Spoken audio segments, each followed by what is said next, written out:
Your first shift marks the beginning of a new chapter in your UK nursing journey. A big congratulations from me for making it this far. It's now time to focus on getting you ready to work in the clinical area. Hello everyone and welcome to Care Pointers. For those of you meeting me for the first time, I'm an overseas nurse working in the NHS, and through my virtual presenter Nurse Dory, I share honest advice, experiences and tips to help fellow nurses prepare for their UK journey. To my amazing subscribers, thank you for supporting my channel. You are the reason why I'm making these videos. For those meeting me for the first time, I urge you to join our community by subscribing so you don't miss out on useful content. Also like, comment and turn on your notification icon so you are alerted whenever I upload a new video. Starting your first shift as a nurse in the UK can both be an exciting and overwhelming experience. I know this because I've been through it myself. As a nurse still working in the NHS, I continue to see newly qualified and overseas nurses starting their journey, and I truly understand what it feels like. In today's video, I'll walk you step by step what you expect on your first shift as an NHS nurse in the UK. On your first shift, arrive at least 15 minutes early. Upon arrival, you'll be welcomed by the ward manager or whoever is in charge, and they will introduce you to the team. At the start of the shift, you will mainly meet nurses and healthcare assistants, and as the shift progresses, you will come to meet a larger portion of the team members like doctors. The ward manager or whoever is in charge of the shift will show you around the ward, or they may allocate any member of staff to show you around. You'll be shown the location of the treatment room, sluice room, emergency trolley, fire exits and the general layout of the ward. On your first day or the first couple of days, you will not be counted in the numbers. This means you will not be allowed to work on your own and you won't be assigned any patients. However, you'll be assigned to work alongside an experienced nurse or a senior nurse who you will shadow throughout the shift. Your first shift will always be a day shift. The shift times may differ slightly depending on the trust.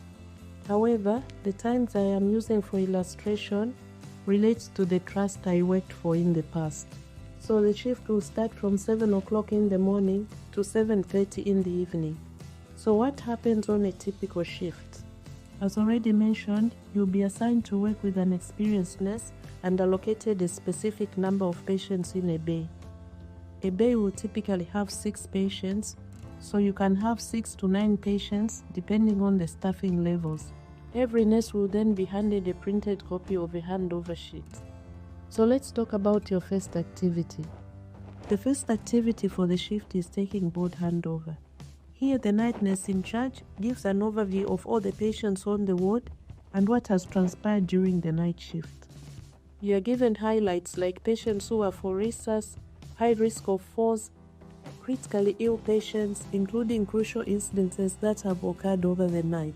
This information is very useful because it enables continuity of care.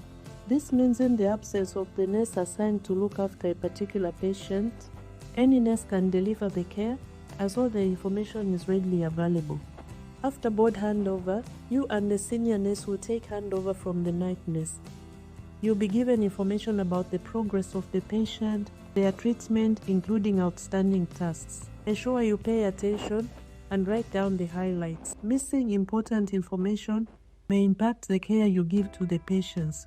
For example, feeding the patient who is nil by mouth and awaiting an essential procedure may lead to cancellation of the procedure and cause delay in patient treatments.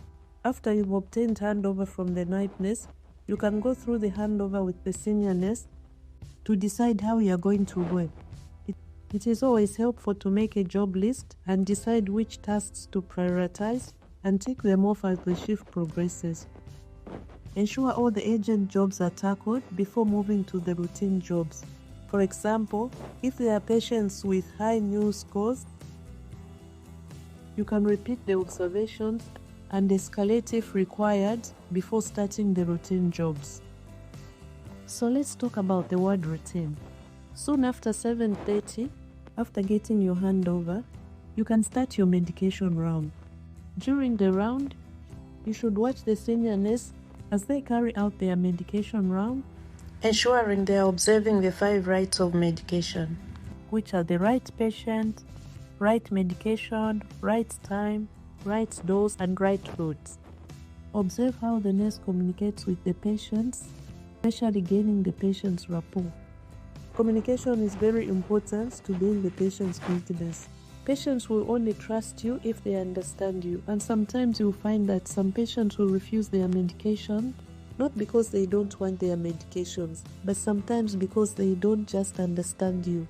And in the UK, you can't force a patient to take their medication. And it is just a bad feeling if you find that all the patients are refused medication. It's not really a very good feeling. So communication is very important. So by 9:30 or 9:30, you should have completed your drug round. Ensure all the observations are done and escalate all the news calls as required. If the healthcare assistants are doing the observations, you should ensure that they update you on the outcome of the observations, because at the end of the day, it is the nurse who is accountable if things go wrong. If all is settled and you are finished with your observations, you can join the healthcare assistants with providing personal care.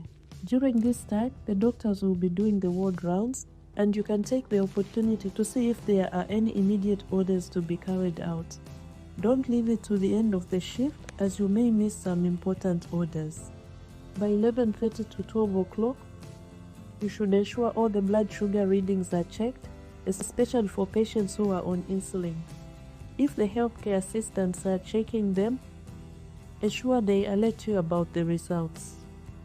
From 12 o'clock to around 12:30, lunch will be served.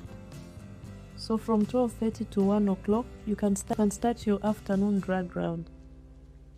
After completing your afternoon medication, you can start preparing and administering your IV drugs. The next step is to complete your nursing documentation. By the afternoon, you should have known all your patients to enable you write a good report. Also ensure other care plans like care rounds are up to date. Even though the care rounds are being completed by the healthcare assistants, you should also find time to go through the care rounds to make sure they are up to date.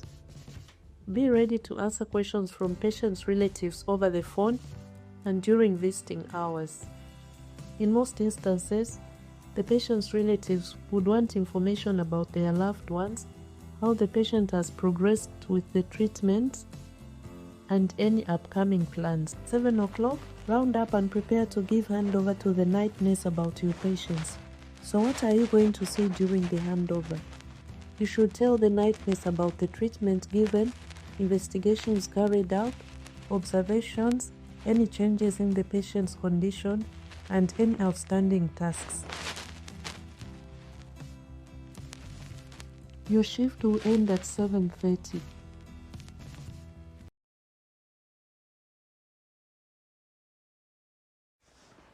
Thank you for staying with me to the end.